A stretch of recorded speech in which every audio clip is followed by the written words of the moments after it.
ప్రజల ఆత్మ గౌరవాన్ని దెబ్బతీసేలా వ్యాఖ్యలు చేసిన కేటీఆర్ వెంటనే ఉపసంహరించుకోవాలని కాంగ్రెస్ నాయకులు మెదక్లో డిమాండ్ చేశారు. మాజీ మున్సిపల్ చైర్మన్ తోడుపునూరి చంద్రపాల్, ప్రభాకర్ రెడ్డి, రాజిరెడ్డి తెలంగాణ భవన్లో మెదక్ ప్రజలు గాడిదలు అన్న కేటీఆర్ వ్యాఖ్యలను ఖండించారు.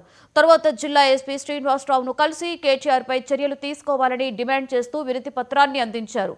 కాంగ్రెస్ పార్టీ అంటేనే త్యాగాల పార్టీ, దేశానికి స్వాతంత్ర్యం తీసుకొచ్చింది, తెలంగాణ రాష్ట్రాన్ని ఇచ్చిందని కాంగ్రెస్ పార్టీ అని వారు గుర్తు చేశారు. వెనుకపడిన మెదక్ నియోజకవర్గాన్ని అభివృద్ధి పదంలో తీసుకువెళ్లేందుకు ఎమ్మెల్యే మైనంపల్లి రోహిత్ రావు కృషి చేస్తున్నారని కాంగ్రెస్ నాయకులు తెలిపారు.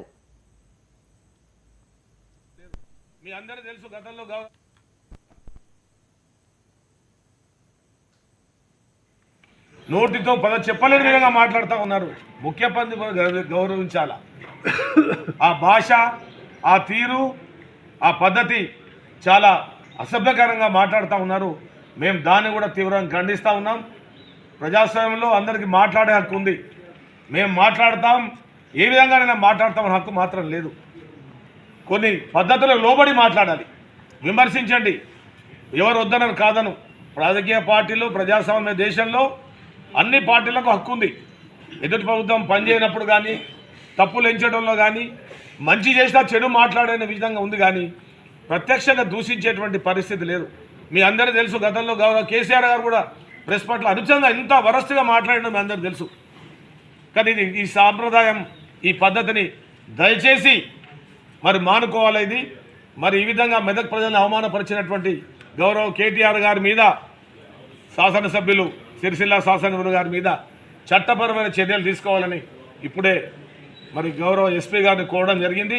ముక్తకంఠంతో మరి రాబో రోజుల్లో కూడా ఇటువంటి పద్ధతులు ఉంటే మేము కూడా ప్రత్యక్షంగా, పరోక్షంగా కాదు ప్రత్యక్షంగానే మాట్లాడతాం, నిలదీస్తాం. ఎక్కడికక్కడ మరి బీఆర్ఎస్ నాయకుడు నిలదీసేటువంటి పరిస్థితి ఉంటుంది.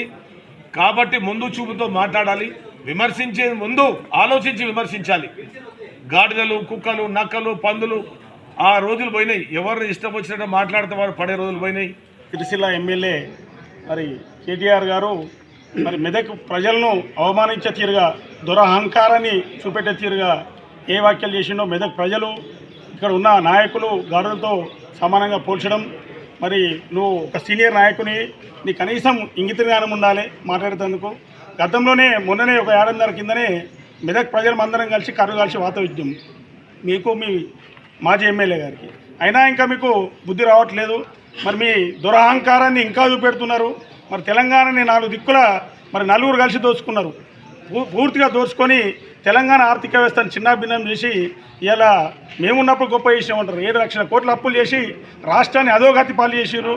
మరి భవిష్యత్తులో కూడా మరి మీకు మరి బీఆర్ఎస్కు ఎక్కడ కూడా పుట్టుక ఉండదు. మరి ఈ విధానాన్ని మీరు మార్చుకోకుంటే భవిష్యత్తులో మేము కూడా అడుగడుగున మరి అడ్డుకుంటాం మిమ్మల్ని.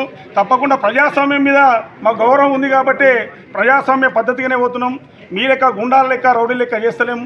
మరి తప్పకుండా ఈ పదాన్ని మార్చుకోవాలి. మరి మెదక్ ప్రజలందరూ కూడా మీకు సరైన గుణపాఠం చెప్తారని కోరుకుంటూ ఈ అవకాశం ఇచ్చే మీ అందరికీ ధన్యవాదాలు.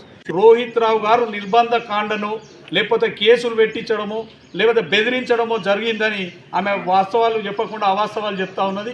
వాస్తవానికి ఈరోజు మీ ఎంబడే కాంగ్రెస్ పార్టీలో పనిచేసిన వాళ్ళు కొంతమంది మీ ఎంబడి ఉన్నారు. వాళ్ళందరి మీద ఎన్ని కేసులు ఉన్నాయి? ఇలా కాంగ్రెస్ పార్టీ కార్యకర్తల మీద ఇప్పటికీ మీరు పెట్టించిన కేసులు ఎన్ని ఉన్నాయో ఒక్కసారి మీరు తెలుసుకోండి. మీరు పెట్టించినంత, మీరు వ్యవస్థలను నిర్వీర్యం చేసినంత, కేవలం టీఆర్ఎస్ బీఆర్ఎస్ ప్రభుత్వం చేసినంత కాంగ్రెస్ పార్టీ ఎప్పుడు చేయదు. కాంగ్రెస్ పార్టీ ప్రజాస్వామ్యయుతమైనటువంటి పార్టీ, ఈ దేశానికి స్వాతంత్రం తెచ్చిన పార్టీ, తెలంగాణ రాష్ట్రాన్ని ఇచ్చిన పార్టీ. అటువంటి పార్టీలో పనిచేసేందుకు మేమందరం గర్వపడతాం. కానీ మీరే రాజకీయాల్లో దిగజారుడు భాషను ప్రవేశపెట్టిండ్రు. మీకు నాయకుడే అన్నిటికీ ఆది గురువు. మీరే భాష సరిగా ఉండదు. మీరే ఇష్టం వచ్చిన వ్యవస్థలన్నింటిని నిర్వీర్యం చేసిండ్రు. మీ ఇష్టం వచ్చిన రాజ్యాంగం 10 సంవత్సరాలు తెలంగాణను లూటీ చేసిండ్రు. ధనిక రాష్ట్రం అని చెప్పి మీరే ప్రగల్భాలు పలికిండ్రు. మరి మేము కాంగ్రెస్ పార్టీ ఎన్నికల్లో హామీలు ఇస్తే హామీలు నెరవేరుస్తలేరని ఈరోజు చెప్తున్నారు.